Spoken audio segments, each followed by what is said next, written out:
পৃথিবীর ভূখণ্ডগুলো চলাচল করে এমন তথ্য হয়তো নতুন নয়, তবে এই চলাচলে একটি মহাদেশ আরেকটি মহাদেশের সঙ্গে ধাক্কা খাওয়ার মতো পরিস্থিতিও তৈরি হতে পারে, আর তাতে বদলে যাবে অনেক কিছু। বিশেষজ্ঞরা এমনটাই বলছেন চারপাশে সমুদ্র ঘেরা মহাদেশ অস্ট্রেলিয়া নিয়ে, যা ক্রমশ সরে আসছে এশিয়ার দিকে। বিস্তারিত থাকছে ডেস্ক রিপোর্টে। চারপাশে মহাসমুদ্র আর মাঝখানে বিশাল এক মহাদেশ অস্ট্রেলিয়া। দেখতে স্থির মনে হলেও বিজ্ঞানীদের গবেষণা বলছে দেশটি ক্রমেই উত্তর দিকে সরে যাচ্ছে। এই সরে যাওয়ার গতিবেগও নেহাত কম নয়, যা প্রতি বছরে প্রায় 7 সেন্টিমিটার বা 2.8 ইঞ্চি। বিশেষজ্ঞদের মতে আপাতত বড় কোনো পরিবর্তন চোখে না পড়লেও দীর্ঘ সময়ের ব্যবধানে এই সঞ্চালন ভৌগোলিক, পরিবেশগত ও বাস্তুতন্ত্র সব ক্ষেত্রেই প্রভাব ফেলবে। এমনকি অর্থনীতি, অবকাঠামো ও ভূ রাজনীতিতেও এর ছাপ পড়তে পারে।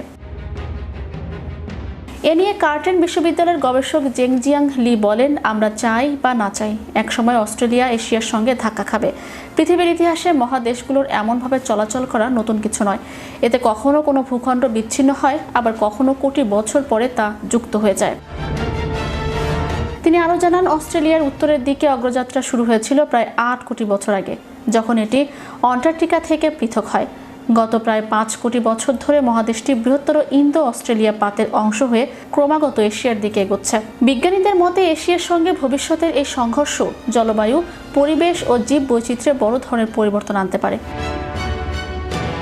দীর্ঘদিনের ভৌগোলিক বিচ্ছিন্নতায় জন্ম নেয়া ক্যাঙ্গারু, অমোবেট, প্লাটিপ্লাস, কোক্কা সহ অন্যান্য প্রাণী নতুন পরিবেশে কতটা খাপ খাওয়াতে পারবে তা নিয়ে দুশ্চিন্তা থেকেই যায়।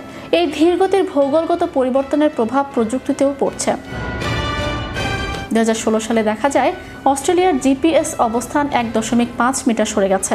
ফলে দেশটির অভ্যন্তরীণ পজিশনিং সিস্টেমকে 1.8 মিটার হালনাগাদ করতে হয়। গবেষকদের মতে মহাদেশের এই ক্রমাগত সঞ্চালন বিবেচনায় রেখে স্যাটেলাইট ও নেভিগেশন সিস্টেম নিয়মিত আপডেট করে যেতে হবে।